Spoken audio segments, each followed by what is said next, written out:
प्यारे विद्यार्थियों, नमस्कार। मैं हूं बलवंत भंडारी और आप देख रहे हैं मेरा यूट्यूब चैनल गुरु एंड देव। आज हम कक्षा 9 साइंस विज्ञान की हम बात करेंगे और आज का प्रश्न है परमाणु संख्या क्या होती है। परमाणु क्रमांक किसे कहते हैं, एटॉमिक नंबर किसे कहते हैं। तीनों एक ही शब्द है, परमाणु क्रमांक, परमाणु संख्या या एटॉमिक नंबर अंग्रेजी में इसे कहा जाता है। इसको समझने के लिए आइए हम सबसे पहले देखते हैं इसकी परिभाषा क्या है। इसकी परिभाषा क्या है तो किसी भी परमाणु के नाभिक में उपस्थित कुल प्रोटॉनों की संख्या, किसी भी परमाणु के नाभिक में उपस्थित प्रोटॉनों की संख्या, किसकी संख्या P बराबर जो होगा वही कहलाएगी परमाणु संख्या। उसे हम क्या कहेंगे, परमाणु संख्या। और इसको Z से प्रदर्शित किया जाता है, इसको कैपिटल Z से प्रदर्शित किया जाता है। परमाणु संख्या को Z से व्यक्त किया जाता है और ये किसके बराबर होती है, प्रोटॉनों की संख्या के बराबर होती है। इसे हम एटॉमिक नंबर, परमाणु क्रमांक या परमाणु संख्या कहते हैं। आइए कुछ उदाहरणों से हम इसको समझने का और प्रयास करते हैं। हाइड्रोजन के लिए, हाइड्रोजन जो परमाणु है उसके लिए Z बराबर है 1। हाइड्रोजन के लिए Z बराबर 1 अर्थात हाइड्रोजन का परमाणु क्रमांक हुआ 1, क्योंकि इसके नाभिक में सिर्फ एक प्रोटॉन है।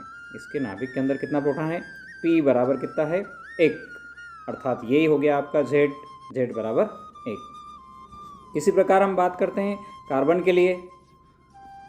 तो कार्बन परमाणु के लिए Z है 6। कार्बन परमाणु के लिए Z कितना है, Z की वैल्यू कार्बन परमाणु के लिए Z बराबर है 6, क्योंकि कार्बन परमाणु जो इलेक्ट्रॉनिक विन्यास बनेगा उसमें मध्य में बिल्कुल नाभिक होगा, प्रथम कक्ष और दूसरे कक्ष। इस पहले कक्ष में 2 इलेक्ट्रॉन है और दूसरे कक्ष में 4 इलेक्ट्रॉन है। तो यहाँ पर Z बराबर और यहाँ पर P बराबर हो जाएगा आपका 6, N बराबर 6। आइए इसको और अच्छी तरह से हम चित्र के द्वारा समझने का प्रयास करते हैं। ये देखिए हाइड्रोजन परमाणु, ये हमने यहाँ पर बताया हाइड्रोजन परमाणु। इस हाइड्रोजन परमाणु में ये मध्य में जो है ये एक नाभिक है। इस नाभिक के अंदर प्रोटॉन और न्यूट्रॉन दोनों रहते हैं और इलेक्ट्रॉन जो होते हैं ये इस नाभिक के चारों ओर चक्कर काटते रहते हैं। नाभिक के चारों ओर ये लगातार चक्कर काटते रहते हैं। चूँकि हाइड्रोजन परमाणु है तो इसका परमाणु क्रमांक है 1, तो P बराबर भी यहाँ पर 1 है, N बराबर 0 है और इलेक्ट्रॉनों की संख्या भी कितनी है 1, अर्थात Z बराबर कितना हो गया हाइड्रोजन के लिए 1। हाइड्रोजन का परमाणु क्रमांक हो गया आपका 1।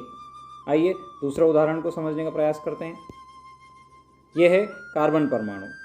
कार्बन परमाणु का जो इलेक्ट्रॉनिक विन्यास है, यानी कार्बन परमाणु के अंदर जो नंबर ऑफ इलेक्ट्रॉन्स हैं वो है 6। तो ये नाभिक, बीच का बिल्कुल सर्कल नाभिक, नाभिक के अंदर कौन कौन है, नाभिक के अंदर है आपका प्रोटॉन और न्यूट्रॉन।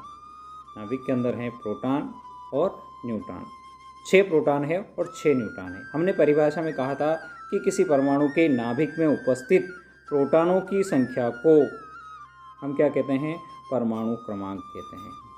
परमाणु क्रमांक कहते हैं, एटॉमिक नंबर कहते हैं।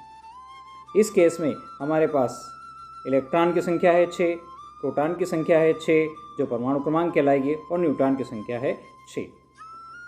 यहाँ पर आपको एक चीज़ और बता दूँ मैं कि किसी भी परमाणु के लिए P हमेशा पॉजिटिव होता है।